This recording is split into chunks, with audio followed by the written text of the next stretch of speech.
As the story goes, one day in 1957, Jason drowns in the lake at the young age of 11. The counselors ain't hear nothing, they were too busy fucking. He gasped for his last breath, trying to reach for something. That was all they saw, this kid was reported drowned. They searched Crystal Lake, but his body was never found. Mommy broke down and cried, her only son died. Why little Jason, that's all she had in her life. But mommy just snapped, she said I'm getting him back. Time heals all wounds, but she never could adapt to the fact her baby boy is never coming back. Those two responsible assholes had better watch the back, but they didn't, they're dead. Their bodies are laying in the mud. I'd like to welcome you all to Camp Blood. It's only time they find out what it's all about. Now it's time, it's lights out, and no one's getting out, bitch.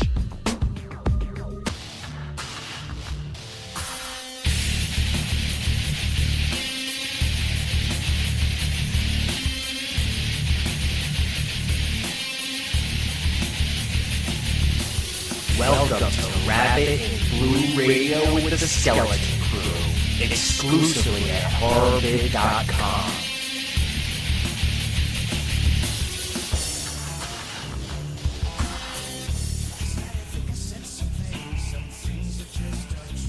Hey, what's up, everybody? This is Rabbit and Blue Radio with the Skeleton Crew. This is Alex, Michael J. and our special guest host, Dan Chase. Today is Friday the 13th, and the wild ride comes to an end. This is the final day of the 12 days of Friday the 13th special at Rabbit and Blue Radio with the Skeleton Crew. I'm sad. Me too. It's a bummer. I mean, we were doing this for 12 days straight, and it's like we reached the end of the journey. Yeah. You know, it's funny. Halfway through it, I wanted to hang myself. Now that we're at the end of it, I wish I was still there doing it around part 6 and 5. That was fun stuff. Right. We can start over from 1 again. Yeah. Does everybody want to hear another take on these movies from the same 3 people? And there's always Texas Chainsaw Massacre and Nightmare on Elm Street. And Ghoulies and Troll. And we always have those badass Leprechaun movies. And we Oh, yeah. Chucky. Don't forget Chucky. Yeah, Chucky, House. Puppet Masters. Oh, yeah, that was an incredible series of movies. Those are definitely worth wasting 12 of my days for. Actually, that'd be only 10 days because there's 10 movies. Oh, good. All right. Well, this movie is just like Part 8, and I think it's very highly controversial. You know, you got the remake factor, number 1. Mike, how did you feel when you saw that this one's going to get hit too? Right away, what'd you think? I said, what are you, fucking nuts? Okay. Seriously, that's what I said. I'm like, okay. I'm like, you know what? I'm like, it's in the order. I said, because first Halloween got remade, now Friday the 13th is getting remade. I'm like, okay, what are they going to do? I'm like, are they going to remake one where it's Jason's mother doing the killing or what? That's what they should have done. That's where I was going to get at with this. Did you think they were... You see, I didn't think they were going to remake, actually, Part 1. I thought they were going to blend the two, and here's what I thought was going to happen. You might call this overthinking it, but I thought they were going to remake it, have the mom doing... I thought, you know, it would pretty much rush right to the killing part. Yep. Right. At the end of Part 1, and I thought you were going to see that Jason was actually helping his mother, because I don't think his mom could have killed certain people. I don't think... And remember when Brenda's body goes through the window and then all of a sudden you see the Jeep driving down? Yeah. I thought it would be cool to show Jason throwing her through the window and then the mom really driving down. Like, that's what the movie was missing, dude. You hit the nail on the head. Yeah. Yep. We missed bodies being thrown through windows and hanging from trees, you know, and dangling there. We missed that. Right. It's a shame. And I thought that would be the remake, that they would somehow tie Jason in with the mother's killings. Right. Stuff like that. But instead, we all know they just opened it up with the head chopping scene. Yeah, that was dumb, dude. That was just, for me, it's just, when I first saw it, I was like, okay, like, it was getting, like, I just felt that was a little bit just forced. And then for that whole 15-minute prologue, that was the best part of the movie, and I still feel that way. You know how everybody complains, and they say, why do they remake movies when the remake has nothing to do with the original? You know, like House of Wax? Right. Which I love, but Me too. It has nothing to do with the original. Now here's my take on it, and this is probably not a popular, nothing I say is a popular take. God only knows how I got this job. So my take on it is this. Whenever I do see a movie that's remade, pretty much redoing what was actually done, I don't like it. It seems forced. It seems fake. And that's probably why I despise the Halloween remake, because maybe it is a good movie, but I just don't see it. I think it was boring. And I think one of the reasons it was boring is because I just feel like they're redoing what I already saw, but not as good. It's not as classic. It's just not the times. It's just gone.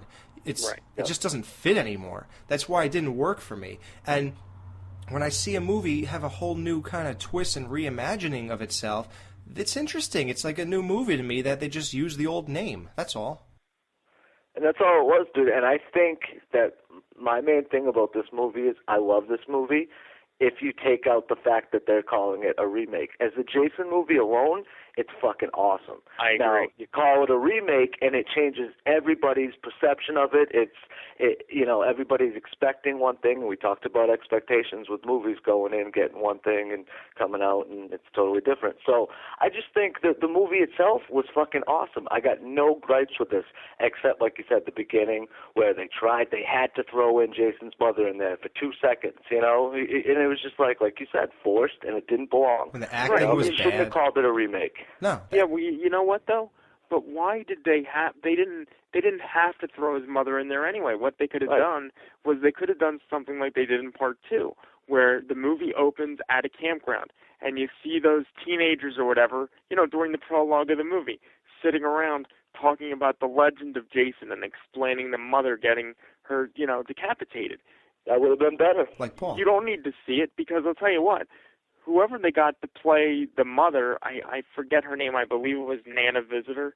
I'm not positive, but I think that was it. She's a visitor. She should go back where she came from. Right. Oh. She did not. She was on one of the Star Trek shows, I think. Mm-hmm. She did not capture the spirit of Betsy Palmer. No. I don't think anybody else can at this point. She didn't. So why do you do that? Because that's a buzzkill for all of the diehard fans of the film. Yeah, it didn't look... like I said before, it wasn't authentic to me. How about the girl who was supposed to be playing Adrian King's character? It was like, who is this? Like, what's going on? Horrible casting with that, too. I think the two of them were the worst parts of this movie. Right. Oh, I agree. There's a lot to talk about here. I know we wanted to keep this one short, but if you guys are looking at the bottom right of your screen and you see over an hour, don't be surprised. Mike wants to keep this short. I don't think it's going to be a short show. No, definitely not. There's just a lot to talk about. I want to talk about that opening scene, too, because really, if you think about it, that's the first time it showed Jason. They talk about the legend and how he saw his mother get decapitated, but you've never actually seen that on film. So that was kind of cool in one sense, but that's all I give that scene is okay, well, you see him looking through the woods at his mother. That was kind of cool. Yeah, that is cool. That was the best But, part. like I said, it doesn't redeem that scene. I think the whole scene is, like you said, forced, and it shouldn't have been there. Like Mike said, if they would have started with that great opening that they did start with, after that scene, obviously, that was one of the best scenes in all the Friday the 13th movies, I think, is that first group of kids, Everybody says that. They say that the first... It's so good. Yeah, they say the beginning was amazing, and then people who don't like it say it dropped after that. Yeah, because the thing is, I love the Whitney character. And it's like, after that scene, that's Amanda Rigetti. I love her. And after that scene, she was gone. And Right. It's like, and then you find out later, she's in a cave or whatever. We'll get into that later, but that's just ridiculous in its own right. But still, yeah. I mean, they were a strong group of kids. They, you know what I mean? They embodied what teenagers do today, so to speak. And I liked all of them. I have to admit, man, this had a likability factor, and then the second group of people had a really non-likability factor for a couple people, and I have... Yeah. Not all of them, though, Alex. Not all of them, absolutely not, but I have specific reasons I don't like some people, and we talked about some of those reasons in the last movie, but okay. Now let's get to the opener. So you got Jason with the sack on his head, sort of. That was very nice, nod, but I didn't like the look of the sack. Yeah, it looked... You know what? It kind of scared me because I don't like people with bandages on their faces, and it kind of looked like dirty bandages on his face, so it was kind of, hard for me to watch those scenes. Yeah, it wasn't a sack, it was bandages, that's right. That's what it looked like to me. I think they thought a sack would look too hokey in this day and age, and I don't agree with them. I think it would have looked fine. I think you're right. So, okay. Nudity has to be brought up right off the bat. Normally we save that for the awards because it's such a great thing to give awards to, but we have to get into it. Yeah, we have to get into it now.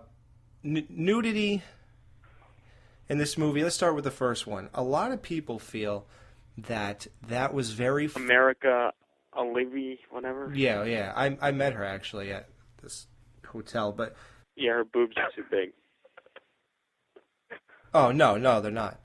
Yeah, they are. People say that the nudity in this movie was very forced and uncomfortable. I disagree. Do you? Yeah, I mean, well, no. Her scene wasn't. Her scene wasn't at all. Well, that was pretty much all there was until you get to the water ski and then the sex scene at the end. So Yep. I'm going to go ahead and say that I don't really want to be around a lot of people when I watch this movie because of this. Boing. Maybe my guy friends, but I wouldn't watch it with my parents. I'm not very comfortable watching it with my girlfriend. Well, that's different. Do you guys feel that way?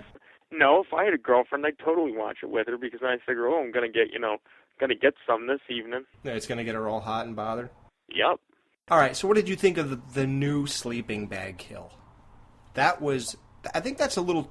That was a little too much for me. I don't like to see people burning alive. I don't like that stuff. Well, see, here's the thing. I enjoyed it, but on the flip side of it, I thought, it was a little too much, like, it was making Jason into kind of like a Jigsaw-ish character. A little bit too much for my taste.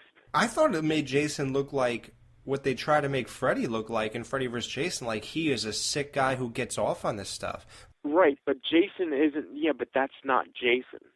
What do you mean? Because the thing is, Jason isn't a sick guy who gets off on this stuff. Jason is just somebody who doesn't know what the hell he's doing. Yeah, but he looked like he knew what he was doing. Right. Well, and that scene built tension, though, too, when she was hanging. It wasn't just like, here's a kill. It was from the other girl's perspective when she was running back, and then you got the other kid in the bear trap or whatever he was in. So that whole scene, it wasn't just the kill. Do you know what I mean? It wasn't just like, we're going to kill her, and right here. It was like building a lot of tension in that movie, like a lot of shit was going down. And whether Jason meant to do that or not, who knows? Like, maybe he just did it because he wanted to get the other ones quicker too, because he thought they were getting away. Who knows? And two, man, he had to lure that kid into that bear trap too, and that's how he got in. That's how we lured him in. Not to say Jason couldn't take care of him any other way, a la Machete or something, but you got to think of that aspect too. Right. He was running to her because she was screaming, and then he got caught in that, and therefore that's how the whole scene unfolded, really. Okay, so what do you think of Clay searching for his sister? Goes around, the cops already know about him. They're like, "Hey, buddy, come on, stop bugging everyone." Oh, and wait, that's another thing I want to talk about. So he goes to that lady's house. The dog's barking. She comes out. Did you not feel like you were watching Texas Chainsaw Massacre? Exactly how I felt. Yep. It's like they picked her off the set and dropped her into Friday the 13th. Yep. But at the same time, she gave some insight to why, she was like, we keep to ourselves and we don't go over there. And it showed that the locals, it explained why basically all the locals didn't get off. Yeah, but she was overacting, you know what I mean? She overacted a lot. She was.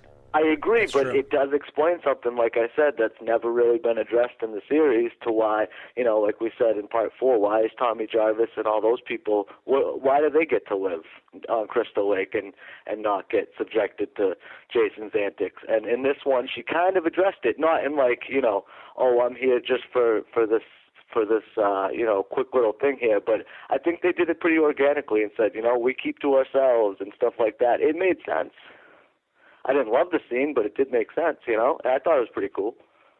I always wondered how Jason chose who he killed. Like, why did he necessarily have to kill all those kids on that boat to New York? And why didn't he kill everybody in the diner? And Right. why did he just go after those two? Right.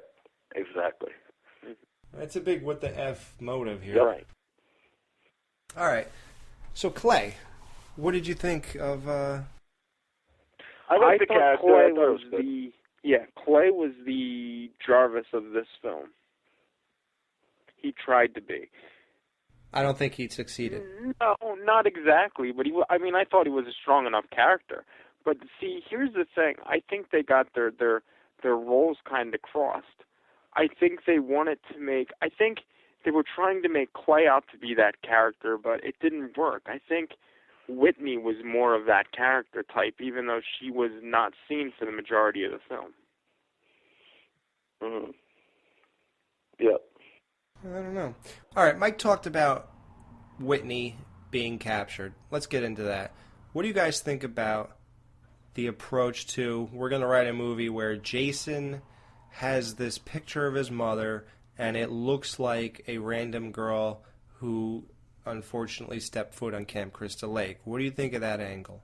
Was it stupid? Was it like, okay, like, really? Well, yeah, see, I think I like that because it just showed the emotional peaks, I guess, and of Jason. It showed a lot of emotion in him, how he got pissed at her and then started sharpening his blade, and how he was just, you know, that really got to him. And you never really saw it in any other movie if you think back to all of them. I thought that was cool. I mean, overall, though, I didn't really like it. I think they were just trying to go back, you know, trying to say, oh, well, we know the movies, we know the story, and, you know, we're going to use this, and, you know, and I don't know, I don't think it worked as well as I think other things would in that movie.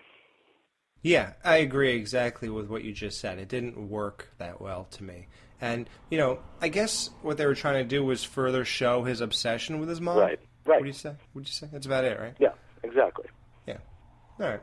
Well, I don't know about you guys, but tell me about your theater experience. To me, when I saw this, I walked out of that theater thinking this was like the greatest Friday the 13th in 20 years. Since Jason Takes Manhattan, we haven't had a good, X was good. I mean, amazing. And Freddy vs. Jason was good, but this was a whole nother level. Freddy vs. Jason was a little hokey to me, and it wasn't scary at all, I think. And that changed here. Like, my muscles were tense 80% of the time I watched this movie. I felt like I lived it through the characters when they were hiding under those boats and he was pushing them aside and slamming everything. I mean, and the way he killed people, this guy was brutal, man.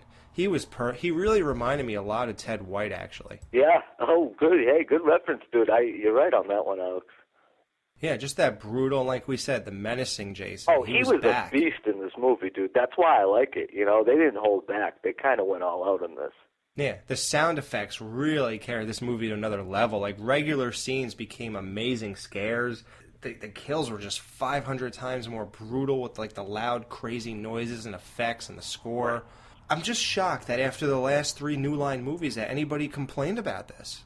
And I know, Mike, you do complain about it, right? Because you don't like... Here's the thing. You talk about theater experience, and I know you brought that up before.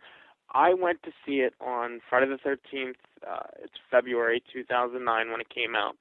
Yep. And I went at 4:40 in the afternoon with a friend of mine. We enjoyed it.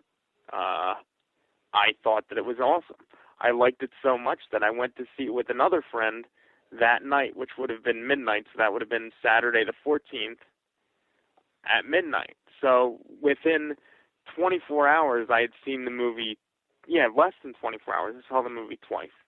And I remember after seeing it both times, I'm like, dude, this is an amazing movie. I love this movie. I think I said, you know what?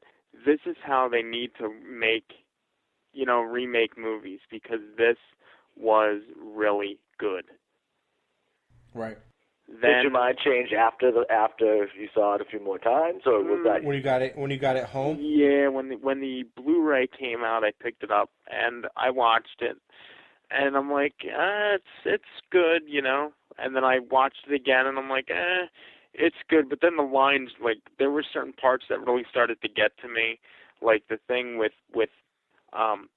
Bree, the blonde, and her boyfriend or whatever the whole time, or not her boyfriend, the guy. No, she didn't have a boyfriend. Yeah, the guy that she was screwing. I forget his name. That's the thing.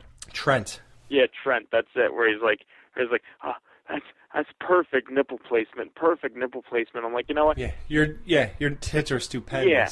Now, first of all, her tits sucked because they were too big. That's number one. And number two is that was just a scene that didn't need to be there. Now, I like sex just like the next person, but it's like, you want to talk about forced nudity? That was forced. Well, that's what I'm saying. A lot of people said this movie did have a lot of forced nudity. Yeah, but I wanted to see that chick naked, dude. She's hot. And, oh my God, the hottest girl in this movie is Willa Oh, Ford. my God. Let's have a moment of silence, gentlemen. Yeah, okay, one more silence for those legs. Okay. God, those cut-off shorts, dude, when she walked out of that truck, I think to the house they were staying in, oh my God. And you know what I'm so mad about? That when she was on that damn water ski, those stupid-ass bikini bottoms she was wearing, what the hell was that? Yeah, yeah, that was awesome. You take a hot girl like this and you dress her up like a freaking 70s burnout or something, like what were they going for, man? She would have looked so good in like, I don't know, maybe a pink little bikini bottom or something. You know what was great in that scene? She's on the boat and it's like, woo, woo, zoom. Oh, dude, what a surprise kill that was. I jumped and the popcorn flew in the air. That, you know what that kill reminded me of? You ever see Rambo Part 4? Yeah. Yes, I know exactly what you're talking about. Yeah, remember he was just offing everybody with that bow and arrow? Yep. Yeah, absolutely, dude. Very hardcore, very brutal. And then that death was followed by Willa Ford's death, which is another, I think, one of the greatest kills in the whole series. Yeah, it's like, and her fucking eyes roll into the back of her head, and then she goes and is like, oh. And you hear like the water like bubbling up as she goes under and stuff. I felt so bad when she died. Oh, man. She is so beautiful. Yes, they were perky and wonderful, and they left us way too soon. Oh, wait, whoa. You like Willa Ford's tits? Yeah, they were nice and perky, and I don't feel that they were too big. Wow. Oh, Mike, thank you. I knew you'd come through for me one The day. last show, he finally came around. Yeah, last show, yeah. Of this special. Don't worry. We're going to annoy you for months to come, hopefully. Hopefully years. Yeah. Who knows? We'll see where this goes. But okay, let's get into the characters then. Now, I got some bitching to do and I got some praising to do. Where should we always start? Bitching's always the best? Or Yeah, always bitch first.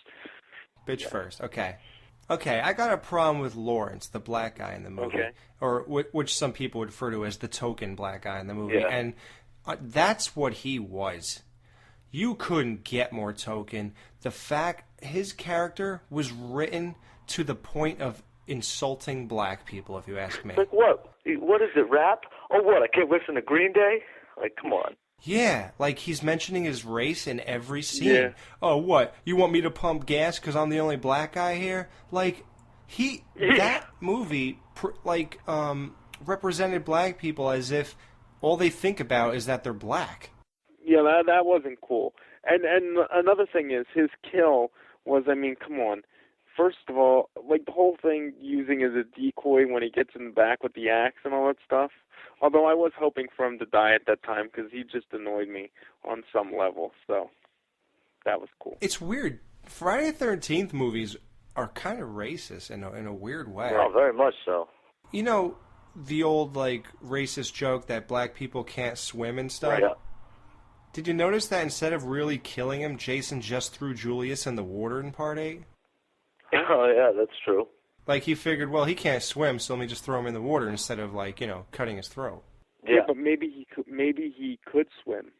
Well, obviously he could. He made it to the end of the movie where guys head punched Well, him. right, but see, Jason does enough stereotypes because Jason doesn't think. He's stupid. Well, now I'm going against my own thing here and going to the writers of the movie. Right. See, Yeah, with that but you shit, know though, what? I like the what he had going with the other guy. They were kind of the party dudes, and take away the I'm the black guy aspect. When it showed all those scenes of them partying, I liked that. I did. That was one of the highlights of that group, of the second group there. Yeah, when he was going to masturbate to the magazine, that was pretty Oh, good. yeah, and even when he brings out the bong and he's like, "Look, I thought you were cheating on me with a bowl." He's like, he's like shocked. Yeah, but you know what? But here we go. Here's my complaint about Yeah. that. It was character awareness. Right. He knew what he was supposed to do in this movie. Right. I think he was a little too aware of it. He knew that he was supposed to be the token funny black guy. Yeah. And it just seemed, at this day and age, man, come on. We've seen this 100 times. Right, and they could have flipped the script and really done something different with it, and they just, like you said, went with the same old, and it wasn't shocking or surprising at all. It's, yeah, here's the black guy. He's definitely going to get it, you know? Yeah, it was such a here's the black guy, funny guy. That's what it was to me. And guess what? The Chinese guy falls in the same category. He was the epitome of knowing what your character is supposed to bring to the movie, and it makes them one-dimensional. Right, yeah. He's too aware of his character to be taken seriously. Right. But the weird thing about him is he was really annoying in the beginning, but then he actually went from annoying to amusing in the progress of his character. You know, by the time he got into the guy's garage, and then he was drinking the drinks, and he said, "You rich assholes" or whatever. And then, fucking douchebags. yeah. And then he goes, then Jason, this stuff I don't like, but I did like it in this movie. He had the hockey stick, and then he turns around and goes, "Here you go, I think this completes your outfit." Yeah. Like, that was so stupid, but I don't know. I guess it was fun. I like that character, though. I mean, he didn't piss me off too bad. There were certain things like, oh, I'm the funny guy, and, you know, with the potheads, and I'm going to drink out of a shoe and all that stuff. But total typical knew his role type. Yeah, and guy. his kill was the best too. That's when he's like,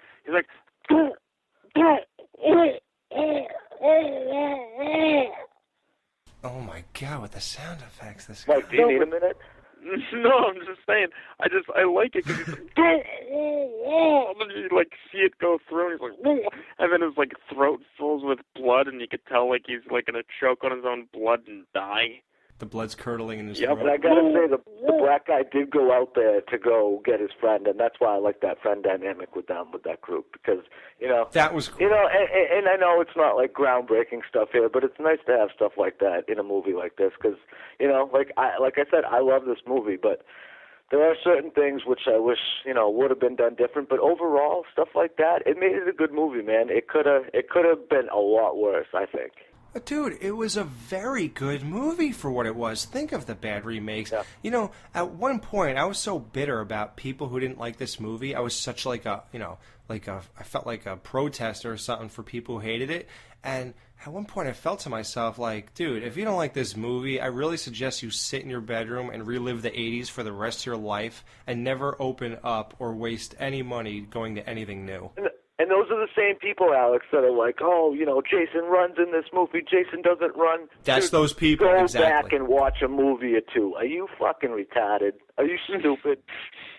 All right, I know we jumped ahead to what the characters did. I just want to go back and reminisce one more time. Tell me these were not the greatest crop of babes in this movie. I know we already said Willa Ford's hot, but now let's get to Whitney. Whitney. She's hot. Mm-hmm. And Brie is hot. No. What? You said no? Maybe her face is a little bit hot, but not really. See, I don't really like blondes that much. I'm more the brunette type of gentleman. Yeah, but... It doesn't matter, dude. Beauty's we all have our types. Right. Yeah. Well, I mean, even still, I would probably go for the blondes, but if they're too big up in the chest area, I can't deal with it. I'll never understand you. Oh, good Lord.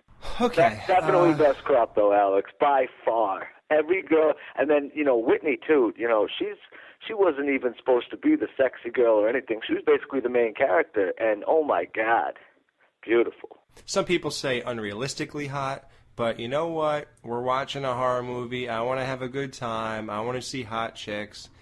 I want to see everything I saw in this movie. What did you guys think of Trent's girlfriend there? The girl that I thought was going to live and then got it in the tunnel there. I think she's as hot as every single other girl. And oh, you mean with the non-shallow review? Yeah. Well, somewhat. Yeah. I thought it was interesting that she was willing to kind of leave Trent and go hang out with Clay. But see, I like that aspect too because it kind of was like, all right, well, who's the final girl here? You know, because they were kind of setting it up as her, and then when they showed Danielle Pennebaker come back at the end where we thought she was dead, it's almost like, okay, well, who's it going to be? And then I liked how they ended it too, you know, because it came as a surprise when she got it, you know. I thought that girl was going to make it to the end or at least, you know, to the last 10 minutes. And I thought that was great writing. When she got it, I was shocked, and it made you care. I cried. You cried? She shouldn't have died. She should have lived. That's the number one goal, I believe, in a horror film.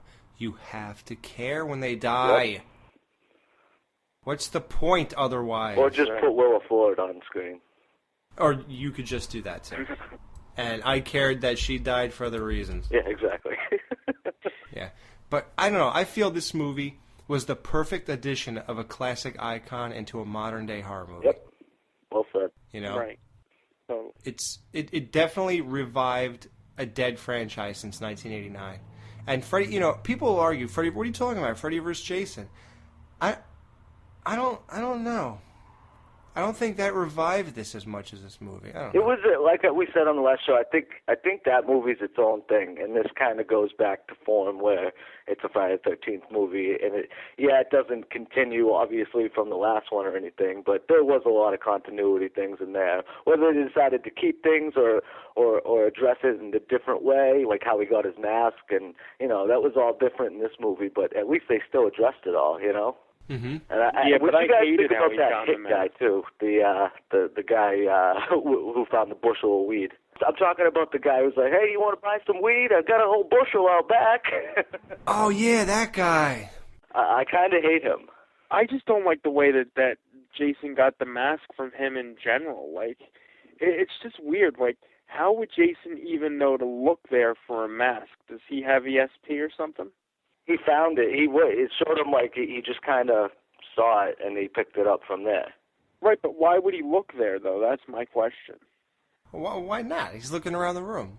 And he kind of goes by it and he stops and sees it because right before then, that guy that I just mentioned rips his other mask off, so he doesn't have a mask. So you know, he's looking for something at that point. Right, but it's just to me that was forced.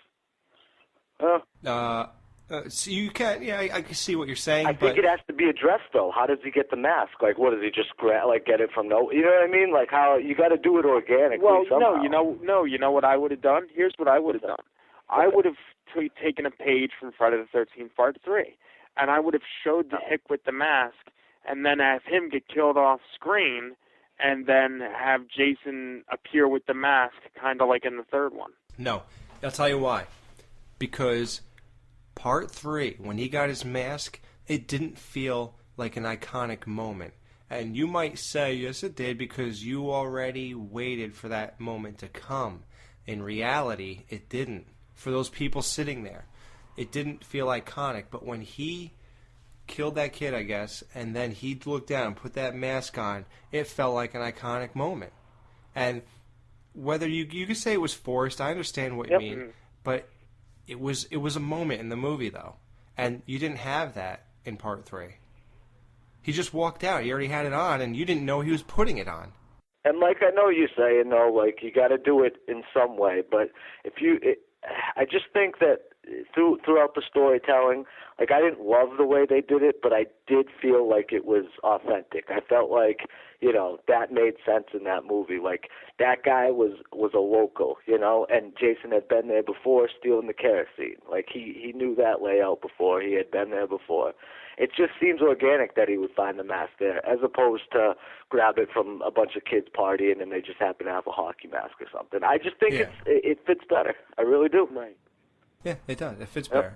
That stuff might have worked in the 80s, just like the movies worked in the 80s. I mean, if you think about it, think about these 80s movies. Like Mike, I remember his old gripe on the old show was that he didn't like this because it didn't feel like a Friday the 13th movie. But if they really made one today, like I showed a friend of mine Part 2 like a couple months ago. He'd never seen any of them. And when he was done, he was like, I guess it was okay for a movie back in the day. And I'm saying to myself, okay? And then I realized, this is reality. People don't want to see that slow shit anymore. I mean, I do. I appreciate it. But that's as far as it goes. Like, if they released Part 2 right now and nobody ever saw it, or Halloween 1, it would be a complete failure. Yep. And what you should be talking about is how they did bring a classic icon to a new generation. And they did it so well. They did. And, like, how can you complain? I mean, I just don't get it. Like, I think that some people have standards that I don't even think the first 4 films accomplished. Exactly. Yet they call themselves Friday fans. Right. They're all unfounded. People have things in their head, what Jason and the series should be, that it's not even accurate. It's not even right. It's like, we watch these movies. We just reviewed them all. We've seen them countless times. I've even seen Jason Takes Manhattan countless times. So it's like, we know these things back and forth, front and back, and it's like, that's why I take it all with a grain of salt when people bitch about the remake and stuff. It's like, well, watch a movie or two and you realize that it's not that different from the other ones. And like you said, Alex, they reinvented it for nowadays, for this generation, and I think that's hard enough alone, is trying to make a modern day version of something that succeeded in the 80s, years ago. Yeah, dude, the whole concept don't work anymore. A single killer running around, that stuff really doesn't even happen anymore. They tried it again with I Know He Did last summer, and look how freaking flat that fell. And that was like, that's done, man. That's freaking gone. Right. Like, the new stuff is what's happening, and I don't like it that much, but that's what's happening, and this killer stuff is not going on anymore. So the fact that they did do it and made it plausible, I commend them. Absolutely. Yep. Okay, let's get to Mike. I'm sure wants to touch on the underground.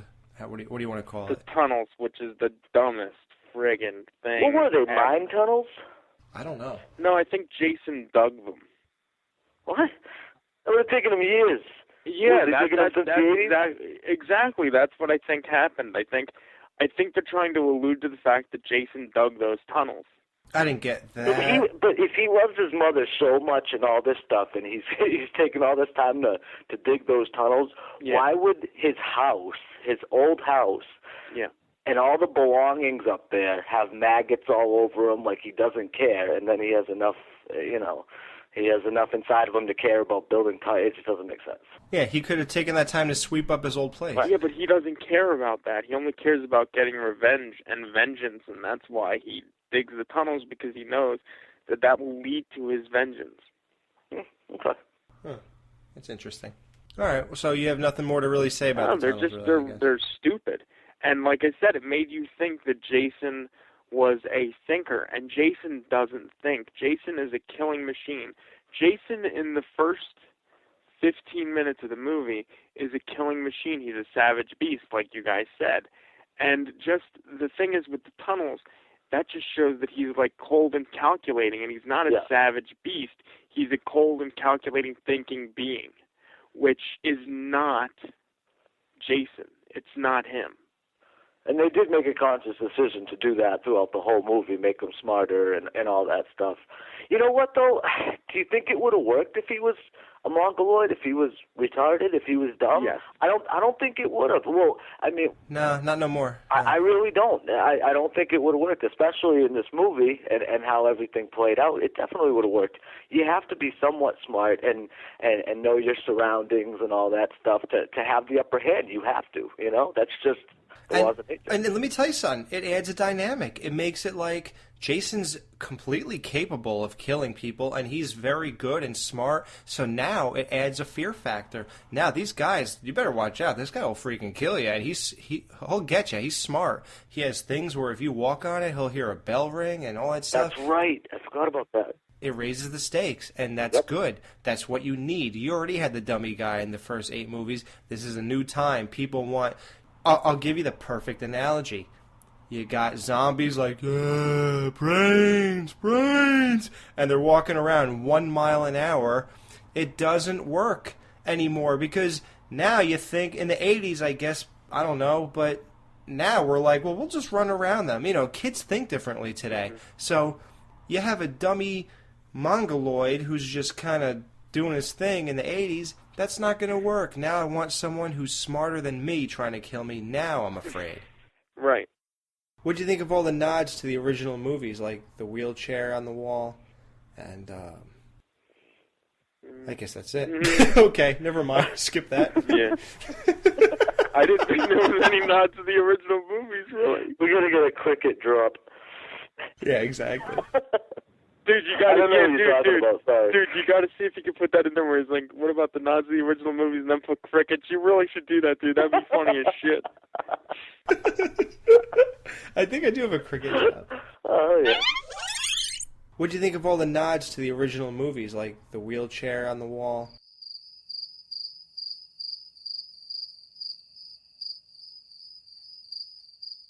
Alright, so now Jason is at the house. He kills the cop who's there to help them. Clay comes back with Trent's girlfriend. Did that scene live up to, like, the classic movies of the intensity of Part 4 or the chase in Part 2? No. Part 1? Nope. No? No, that was not intense. Not at all.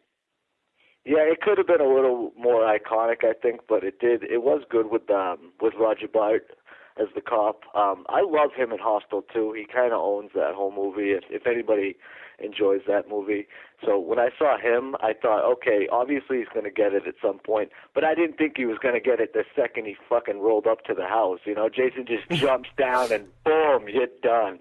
I thought that was pretty shocking. And just basically, like we said, he was relentless, and he thought a lot what he was doing in that house, you know, and that just showed, like we said, how smart he is in this movie. I don't know, it wasn't as great as I wanted it to be. I was expecting a little more from the ending, to be perfectly honest with you. But at the same time, it was good. They didn't stray off the path so far to, what is this? You know, what is this type of shit? Nope, it was, you know, he's hunting them in the house, and it's pretty much same shit that they've been doing for years. But they did it good, and I liked it. I just didn't love it, you know? Right. Okay, let's get to the awards, because I think in the awards we're going to cover the other stuff we didn't get to. Mm-hmm. And, okay, one of them is kills. Okay. Trent, were you happy to see Trent die, and do you like the way they did it? Where he his kill was definitely enjoyable. The whole thing with the tow truck thing, I thought that was neat. I'm surprised he lasted that long, though. Like, he lasted till pretty much the end. I hated that character. I hated that guy. Well, he was an asshole. You know, right. That's. And we pretty much covered every other kill, I think. Yeah, I think we actually did. My favorite kills were the ones on the boat and in the water, like we said before. Those were just so awesome in so many ways. And just when she looks up at that point and sees Jason staring at her in the woods, that creeped me the fuck out. And, you know, you got to give these movies that, too. They have creepy moments, like we said. That scene in Part 4 where everybody's leaving Camp Crystal Lake. That's a creepy scene. In this movie, that's a creepy scene, too. And I don't think that those scenes get enough credit. I don't think we talk about it enough. But, you know, it's just those creepy angles and stuff like that, you know, really, that's the horror stuff of it. You know, we can talk all we want about kills and how you perceive horror, but those are the real scary moments. That's the good shit, you know? Yep. Right. Location. Did you think this had a good atmosphere? I loved it. I didn't.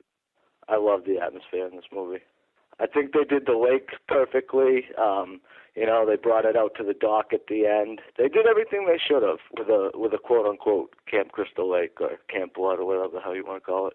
Well, see, I guess I'm just biased against the original movies then too much, I guess, because I just felt like everything just seemed artificial to me, and it was like too bright. And they're, you know what I mean? I mean, not the night stuff, but I'm saying like the day stuff at the house and all that stuff. It was all like too bright. It didn't seem. They don't light them the same way they used to light them. them. No, not at all. They even went back to the camp, though. They went back to the camp at night, and they did everything they could to make it seem like this was around Crystal Lake. Like, you got to give it a little credit. Okay, Mike, give it. Do you want to give it this much slack? They have to make it look like a new movie. You can't make it look like out of date. Well, yeah, no, I get that. I do get that. I understand that. I just think that, I don't know. I mean, I guess if you look at it that way, it was good. But if you look at it, you know, how I'm kind of looking at it, like it doesn't. You don't think they captured the Friday the 13th feeling while incorporating it into a new movie? No, not at all. Okay, sex and nudity. I give this a 10 for putting it in there. A little uncomfortable. If you want to get to the uncomfortable things, and a little too forced, I'll drop it to a 7 or 8. But as far as I give it a 6 for effort. As far as providing it and having the girls being hot, it's a 10. 10 just for Willa Ford. All the other chicks don't even have to be in it. Just a 10 for her. Yeah, she is so She's hot. amazing. I gotta stop thinking about her. Sorry. Yeah. I don't want to gloss over Jason's death. That's a pretty big climax in the movie. Of course, when we say death, what we all mean of Jason. So, right. So basically, what? He had a chain wrapped around his neck, and he goes into a grinder of some kind. And then they put him in the lake. Yeah, it wasn't too special. And everybody knew he was going to jump up at the end there, right? I mean, I saw that coming a mile away. Yeah. Well, see, that's the thing with movies these days, man. I knew there's got to be one last jump scare, and, even back in the day when Part 2 had it and stuff like that, but movies nowadays have to end right on that. And I knew they would. I knew who was making the movie. I knew something was going to happen. I didn't know it was going to be that abrupt and him just coming out and grabbing her, but I definitely saw that coming. All right, the person to play Jason Voorhees, perfect. Derek Mears killed it, and he's a very nice guy, too. He emails me back every time I send him little fan notes. Yeah, he is really cool. I do think that he was definitely the best since Kane Hodder. So you're saying he was the best besides Ken? That's not too much. Well, no. He was definitely. How about giving us a little further back? He was better. He was better than C.J. Graham, I thought, in 6, and I love 6. But he was better than C.J. Graham. He was better than Tom Morga. He was better than Tom Morga. He was better than Richard Brooker. Well, no, I can't. Yes. Say that. Well, yeah, actually, you know what? Said it. It's on record. Yeah, he was better than. It's on Richard record. Brooker. You got know that. What? I'll even give. He was better than Ted White for me. Ooh. I think Ted White was perfect for his time, and I think he wouldn't be so far off now, believe it or not. I don't think Ted White could do it now based on the fact that he's probably pushing 80. Why does Mike take everything literally, Dan? I can't answer that, Alex. It's unbelievable. All right, favorite quotes in the movie. I don't think this movie is that kind of a movie that you'd have favorite quotes in. Maybe. I don't know. I can't think of any off the top of my head. All right, guys. Let's give our overall consensus, because people might be listening and saying, well, I still don't know what these guys thought about the movie. Right. Yep. Mike, you go first. Give it a 7 for a solid effort. And what is your overall consensus? You're glad they remade it? They did it well? They did it better than most remakes? What do you think? I think that it was a poor attempt at a remake. I think that it was the only thing it is going for it is it was better than Nightmare on Elm Street remake. That's it. Okay. Dan? I love the movie, like I said in the beginning of the show. If they just would have not called it a remake, I think that would have made it a lot better. It's a standalone, great, reboot, whatever you want to call it. And I think that's the main problem, is the naming of it. I hate to go back to it, but like I said, as a standalone flick, this movie fucking rocks. And I still haven't heard any good valid arguments to why it sucks. So I love it, and I gotta give this one a 9. Okay. We gave a couple reasons that it's not perfect, with the token black guy, the characters being a little too aware of each other. I don't think we talked about this movie sucking, so that alone means a lot. We like Dan said in the last episode, we wouldn't even be doing the special if we didn't absolutely love all these movies. Right. On some level. Of course, we don't like Part 3 and... Well, you don't. 7. Right, yeah. 7, things like that. And you guys don't like 8. But there was so much to kind of goof on with all of them. Right.